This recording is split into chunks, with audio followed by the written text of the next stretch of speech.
The time has finally come. After all the stories, speculation, and theories, Breeze has finally made his debut into the Power universe. While Marvin, Lou, and Unique made it out of this season alive, there were a few deaths and one in particular that could come back to haunt the Thomas family next season. In today's video, I will break down a number of Easter eggs from the Season 4 finale that could give us an idea of the direction where the final season could take us. The episode starts off with Kanan finding out from Jukebox that Crystal is dead.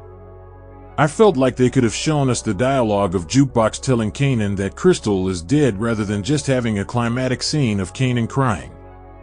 It would have been interesting to hear Kanan question Jukebox about her and Detective Garcia's encounters with each other.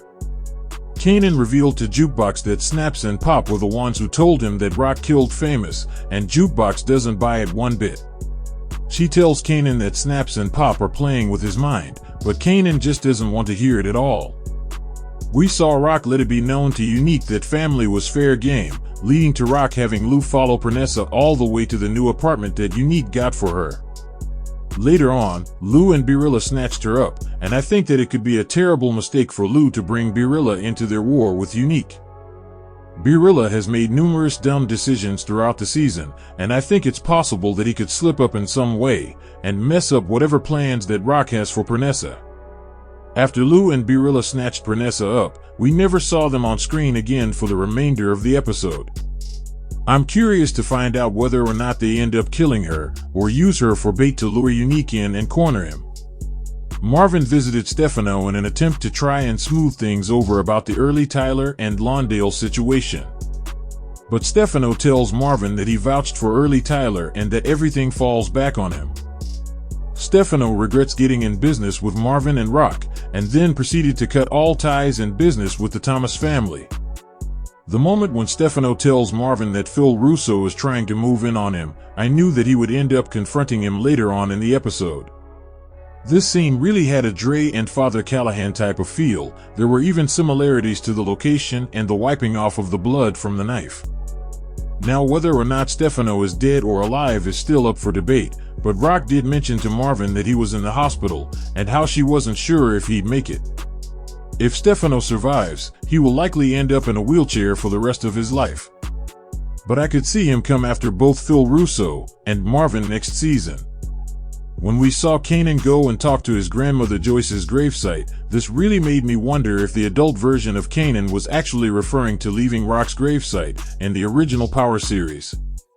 But I'll get back to that in a moment. Going into this episode, I thought we would have seen more deaths taking place than we did.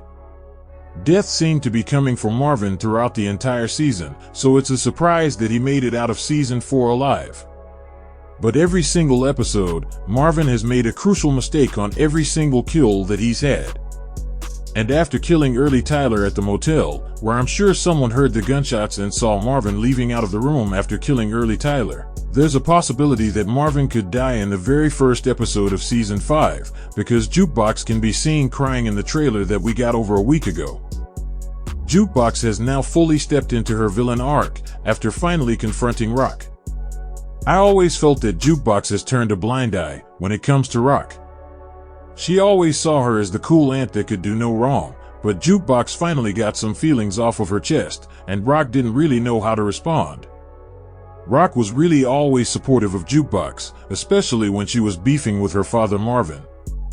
For Jukebox to even think that Rock was responsible for Crystal's death, just based off of what Detective Garcia told her, is unbelievable. And there's no way that Rock would have admitted to being the last one to see Crystal alive if she actually did it. Now, just as I predicted at the start of the season, we got a cliffhanger moment with Kanan holding Rock at gunpoint, which was very similar to Tariq in Ghost's final moments at Club Truth. Now I know that everyone has their own theories and speculation as to whether or not Kanan actually pulled the trigger and killed Rock, or whether or not Jukebox was able to call someone to stop Kanan right in his tracks before he got the chance to shoot her. In my opinion, there are 3 to 4 different scenarios for how this will play out. The first is that Jukebox was able to get in contact with Marvin to tell him that Kanan was on his way to kill Rock, and just before Kanan pulled the trigger, Marvin intervened by shooting in the air as a warning shot.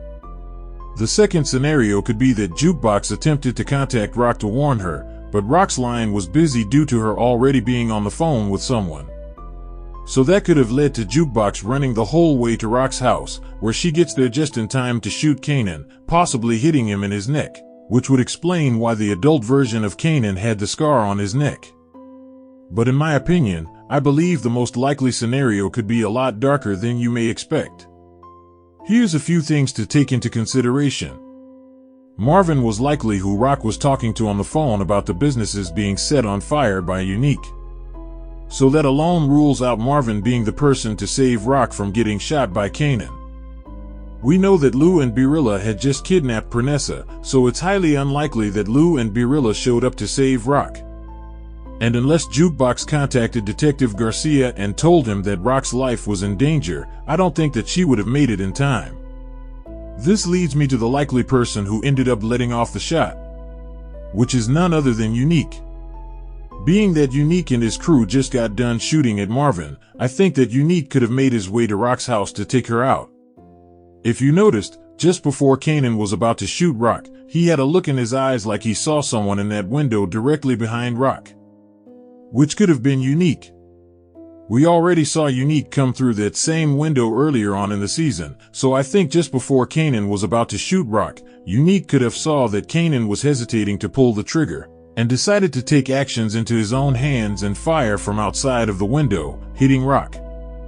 Now there are many people that automatically assumed Rock survived and is alive in the present timeline of Power. But these were his specific words. But listen, I gotta get going, make a few stops. I just went to go see my mom's, came straight here. All right, man. As you just heard, that could be left for interpretation. Kanan could have meant that he left from visiting Rock's gravesite, where he had conversations very similar to the scene that we saw of him talking to Joyce's gravesite early on last episode. Or Kanan could have been referring to visiting Rock in prison.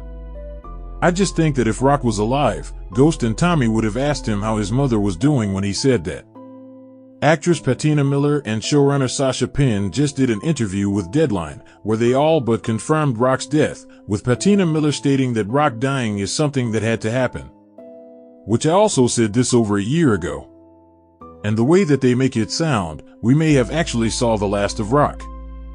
Now this could be a diversion, and they both could be fooling us into believing that Rock is dead, but it definitely doesn't seem like that's what they are doing. Showrunner Sasha Penn also mentions that the timelines are right on point, and that we could see both Ghost and Tommy a lot sooner than you think. I believe that the very first episode of next season will be just like the first episode of Season 4, where everything is one big flashback showing different conversations that we didn't see in the finale of Season 4. We still have to find out where Lou and Birilla ended up taking Pranessa, as well as whether or not Stefano survived the stabbing from Russo. And everything will lead back to the final scene with Rock and Kanan, showing us what really happened. After 6 seasons of Power and 4 seasons of Book 3, the one character that we all have been waiting to see on screen finally made his debut into the finale. And who would have thought that Snaps and Pop would be the ones who introduce us to Brantford Frady, better known to all of us as Breeze. Ever since the end of last season when Ronnie was killed off, I was skeptical on everyone crowning Unique to be Breeze. Even with the subtle fake-outs that they gave us this season with Unique, I always said that I was 50-50 on Unique being Breeze.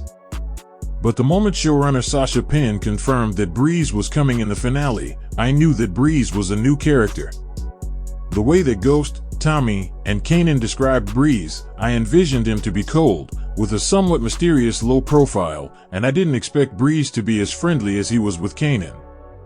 But on the other hand, I believe that Breeze may be the most layered character that we have seen so far, with different sides to him that we will learn of in Season 5.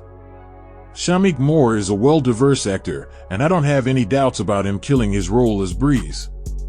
I get the feeling that Breeze will find out that Snaps and Pop killed Crystal, and he will likely bring this information back to Kanan, and I could see them plotting to get Snaps and Pop out of the way. If anyone knows how shady Snaps and Pop are, it would be Breeze, since he is their nephew after all. And I think that Breeze and Unique will start to bump heads sooner or later, due to both of their big personalities. And I wouldn't be surprised if Breeze ends up taking out Unique next season. With Breeze finally being introduced, I think that we could see Ghost's father be introduced first next season, with Lou looking to possibly sell the bar and start his own record label, with Birilla being his first artist. I think that Tommy will likely come before Ghost, with season 5 ending with Ghost being introduced to Kanan by Tommy. There is still so much to cover going into next season, and I have a few more videos coming a lot sooner than later. What's your opinion on the finale and the way that it ended? Did it live up to the hype? Is Rock dead, or did someone prevent Kanan from taking her life? Let me know down below in the comment section. Thanks for watching. Please like, comment, and subscribe for all things within the Power universe. See you all next time in the universe of Power.